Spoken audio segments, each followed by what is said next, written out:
Welcome to the Royal Road School of Carmelite Prayer. In Teresa of Avila's classic Manual of Prayer, The Way of Perfection, chapters 4 through 15 are devoted to the foundations of prayer, the virtues of charity, detachment, and humility. Today we continue our study of the virtue of humility. This is what Teresa tells us. This house, sisters, is a heaven. Here we have a very happy life if one seeks only to please God and pays no attention to her own satisfaction. All will be lost if a nun seeks more than pleasing God, because it cannot be had. The discontented nun will be better saved elsewhere. It takes time to become totally detached interiorly, but exteriorly, it must be done at once. If progress is not made in a year, it will not be made in many years. I believe that the Lord highly favors the one with determination, the nun who has determination. The intention of the new member may simply be a secure future. The Lord can bring this intention to perfection, but if she doesn't have intelligence, she should not be accepted. For those who have this fault always think that they know better about what suits them than those who are wiser. This fault is evil. I consider it incurable.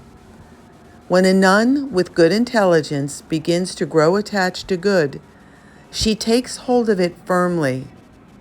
She sees that in doing so, it's appropriate.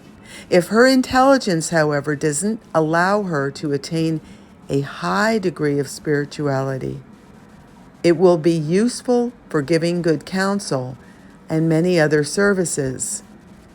If good intelligence is lacking, I just don't know how she could be of use to the community. She could be the cause of much harm. Lack of intelligence is not so quickly noticed.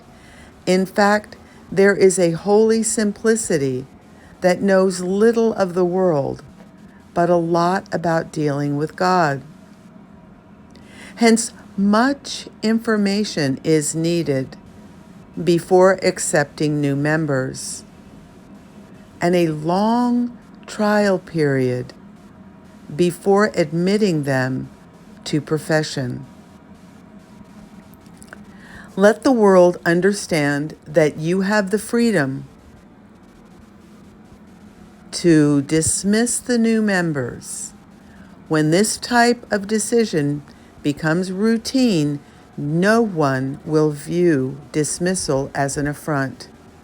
We are living in miserable times, sisters, and our nature is so weak that we don't want to offend relatives. May it please God that we do not pay in the next life for the new member we admit in this life, convincing ourselves that we can't do otherwise. This matter should be recommended to God. It is so important. I beg God to give you light. You were fortunate not to receive dowries. In monasteries that do, there exists the problem of giving back money that they no longer have. It's a great pity. In this matter, take pity on no one, for you would be doing harm to the one that you are trying to help. Amen. Thank you for listening to this little study on admitting nuns to the convent. In other words, in understanding the nature of people and whether it is a good fit for the community. I hope these studies are helping you in your own personal life, and may God bless you and yours. Amen.